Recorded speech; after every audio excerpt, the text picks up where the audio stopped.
샬롬. 오늘도 하나님 말씀 앞에 나오신 여러분 환영합니다. 우리 함께 기도하겠습니다. 하나님, 오늘도 우리에게 귀한 말씀 주시니 감사합니다.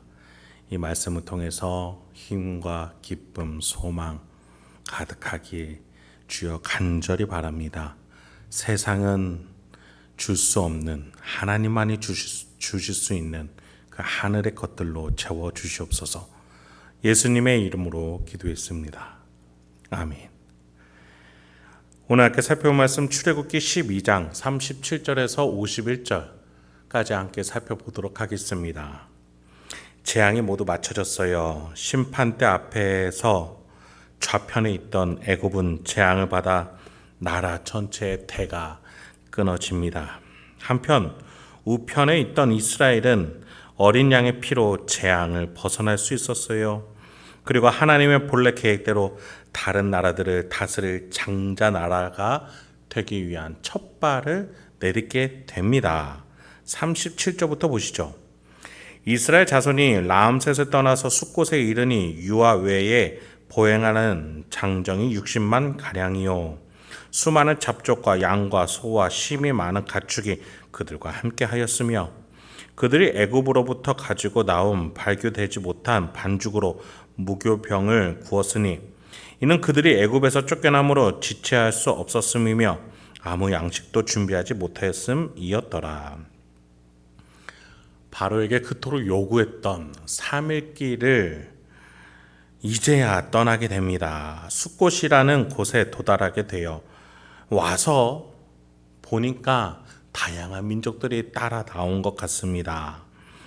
장자나라, 하나님의 계획은 하나도 실패되지 않고 이렇게 성취되게 되었습니다. 이것은 온전히 하나님의 힘으로 된 것이지 이스라엘의 능력이 아니었습니다. 이스라엘 또한 하나님을 따라 나온 것뿐입니다. 그런데 하나님은 이스라엘을 장자, 대표로 삼아서 많은 잡족들, 다른 족속들도 따라 나올 수 있게끔 해주신 것이었어요. 이스라엘조차도 준비를 급급하게 하느라 무교병, 발효되지 않은 반죽을 챙겨 나올 지경이었습니다. 네, 이스라엘도 하나님을 따라 나서는 입장이었던 것인데도 불구하고 하나님은 이스라엘 택해서 장자, 대표자로 삼아주신 것이죠. 여러분, 우리도 은혜 앞에서 아무리 우리가 먼저 신앙의 경륜이 있고 또 연수가 앞선다 할지라도 예수보다 앞설 수 없어요. 우리도 하나님 은혜보다 앞설 수가 없습니다. 따라가는 거예요. 그럼에도 불구하고 내게 먼저 주신 은혜에 감사할 따름인 것이죠. 세상의 것으로 준비하는 것이 아니라 하나님이 나를 선택하셨기에 그에 감사하는 마음가짐으로 우리가 나서는 것뿐입니다. 자, 이제 본문으로 다시 한번 보시죠. 40절부터 봅니다. 이스라엘 자손이 애굽에 거주한 지 430년이라 430년이 끝나는 그날에 여호와의 군대가 다 애굽 땅에서 나왔은즉 이 밤은 그들을 애굽 땅에서 인도하여 내심으로 말미암아 여호와 앞에 지킬 것이니 이는 여호와의 밤이라. 이스라엘 자손이 다 대대로 지킬 것이니라. 종말을 넘어 이스라엘은 새로운 존재가 이 10번째 재앙을 넘어서서 새로운 존재가 되었어요. 노예에서 자유인이 된 것을 넘어서서 하나님의, 여호와의 군대가 되었습니다. 애굽으로부터 단순한 독립 수준에 그치는 게 아니에요. 하나님의 것, 신의 것을 지키는 군대가 되었어요. 자, 여러분, 군대는요, 국토와 시민과 주권을 지키는 게 바로 군대예요. 그런데 여호와의 군대는 이렇게 국토와 시민과 주권을 지키는 걸 말하는 걸까요? 더 중요한 것이 있습니다. 자, 지금 이스라엘 향해서 하나님은 여호와의 군대라고 하세요. 그런데 이스라엘은 아직 국토도 없고 또 주권도 없는 상태였습니다. 그냥 사람만 있을 뿐이에요. 그렇다면 이 군대는 뭘 지키는 걸까요? 여러분, 애굽은 장자가 끊어진 상태예요. 그런데 이스라엘은 뭐가 됐어요? 하나님의 장자 나라, 하나님의 장자가 되었어요. 계보를 잇는 자가 되었어요. 신의 계보를 잇는다. 이 위치 굉장히 놀라운 위치죠. 자, 애굽의 군대는 이 10번째 재앙까지 올 때까지 국토도 잃고요, 시민도 잃고요, 주권도 상실되었어요. 아무것도 조치할 수 없는 상태가 되었습니다. 이스라엘은 오히려 이 10번째 재앙을 넘어서서 이제 하나님의 군대, 여호와의 군대가 되었어요. 군대라고 칭할 정도로 그들이 물리적인 군사력이 있습니까? 물리적으로 보면 그들은 무기가 있는 것도 아니고요, 전술에 능한 것도 아닙니다. 오합지졸이에요. 진영도 무기도 없어요. 물리적 싸움의 군대를 말하는 게 아니에요. 애굽은 군대가 있지만 국토, 주권, 시민을 다 잃었지만 이스라엘은 영적인 군대, 하나님의 말씀을 지키는 군대가 됐다라는 거예요. 여러분, 말씀은 어떻게 지키는 거예요? 즉, 이스라엘 백성들이 왜 하나님의 군대로서 칭함을 받을 수 있었습니까? 말씀에 순종했기 때문이에요, 여러분. 여러분, 하나님의 말씀을 지키는 것은 하나님의 말씀을 따르는 것이에요. 순종하는 것이에요. 그 순종을 보며 주변인이, 다음 세대가 그 말씀을 우리의 부모가, 그 사람이 지키고 있구나라고 느끼기 때문이에요. 그래서 하나님이 43절부터 이렇게 유월절 규례를 다시 한번 정비해 주십니다. 왜요? 지키라는 거예요. 지금처럼 여호와의 군대는 앞으로도 지켜야 된다는 것이죠. 43절부터 49절까지 여호와의 규례가 이렇게 등장합니다. 43절 보죠. 여호와께서 모세와 아론에게 이르시되 유월절 규례는 이러하니라. 47절에 이스라엘 회중이 다 이것을 지킬지니라. 49절입니다. 본토인에게나 너희 중에 거류하는 이방인에게 이 법이 동일하니라. 하나님의 군대는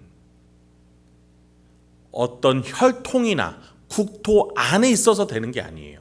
하나님의 말씀을 지키는 자가 하나님의 군대가 되는 것이죠. 유월절 규례, 하나님의 군대는 칼로 이루어지는 것이 아닙니다. 말씀에 순종하고 이 의미를 다음 세대에게 가르칠 수 있는가, 그것에 따라서 유능한 군사인가 아닌가가 판가름 나는 것이지요. 여러분, 유월절에서 하나님은 무엇을 가르치셨어요? 가장 강한 힘을 가지신 신이 가장 선한 뜻을 가지고 인류를 사랑하신다는 거예요. 여러분, 우리도 마찬가지입니다.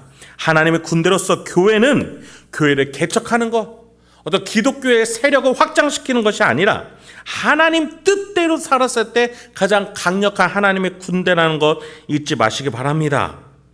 여러분, 그렇다면 우리는 하나님의 말씀을 어떻게 지키는 걸까요? 유월절 규례를 그대로 이어가면 될까요? 아니죠. 여러분, 유월절 규례는요, 예수님이 다시 오심으로 인해서 완성이 됐어요. 그리고 그 예수가 예수의 영으로 우리 양심 가운데 오셨어요. 네, 예수의 영이 우리 마음에 계시는 거예요. 그 법이 우리 안에 있는 거예요. 즉, 우리 양심 속에서 하나님이, 예수의 영이, 성령이 말씀하실 때마다 순종하기만 하면 되는 거예요. 여러분, 그래요. 우리 안에 가장 뛰어난 유월절 규례와 십계명을 능가하는 성령 하나님의 깊은 것까지도 통달하시는 그 거룩한 영이 우리 안에 계시는 거예요. 양심 속에 하나님이 말씀하실 때 그것에 순종하면서 섬기고 사랑하고 희생하러 나아가십시오. 하나님의 말씀을 그렇게 우리는 지켜나가는 것입니다. 그렇게 우리가 하나님의 군대며 우리가 하나님의 장자가 되는 거예요. 유월절과 십계명을 능가하는 놀라운 하나님의 말씀을 지키는 저 여러분들에게 소망합니다. 자, 이제 마지막 50절부터 51절입니다. 온 이스라엘 자손이 이와 같이 행하되 여호와께서 모세와 아론에게 명하신 대로 행하였으며 바로 그날에 여호와께서 이스라엘 자손을 그 무리대로 애굽 땅에서 인도하여 내셨더라. 말씀 마치겠습니다. 이스라엘 역사상 가장 큰, 하나님이 가장 기뻐하시는 모습이에요. 여호와께서 명령하신 대로 행하였더라. 여러분, 우리 안에 성령 하나님께서 오늘도 말씀하세요. 여호와께서 명령하신 대로 행할 수 있는, 그래서 하나님의 음성에 귀 기울이고 민감하게 반응하고 깨닫게 하실 때 순종할 수 있는 우리가 되길 소망합니다. 여러분, 하나님이 우리에게 물리적인 소리로 말씀하시는 게 아니에요. 우리 심령 가운데에, 우리의 양심 가운데에 하나님의 뜻, 자원하는 심령을 요구하실 때에 순종하시면서 하나님의 것답게, 하나님의 군대답게 오늘도 명예롭게 살아갈 수 있게 주님의 이름으로 축원드립니다. 함께 기도하겠습니다. 하나님, 오늘도 우리에게 귀한 말씀 주시니 감사합니다. 주여, 이 말씀을 통해서 오늘도 하나님의 자녀답게, 하나님의 군대답게 순종하며 우리 안에 계시는 성령 하나님께 민감하게 반응할 수 있는 우리가 되게 하옵소서. 우리에게 유월절 예수의 어린 양의 피로 구원으로 우리 가운데 역사하신 그 예수 그리스도를 믿습니다. 그리고 그 예수의 영이 우리 심령 가운데 있는지 믿습니다. 성령 하나님, 우리 가운데에 선한 일을 이뤄내 주시고 완수해 주옵소서. 오늘도 우리를 사용해 빛과 소금의 역할을 살아낼 수 있도록 사용하여 주옵소서. 예수님의 이름으로 기도했습니다. 아멘.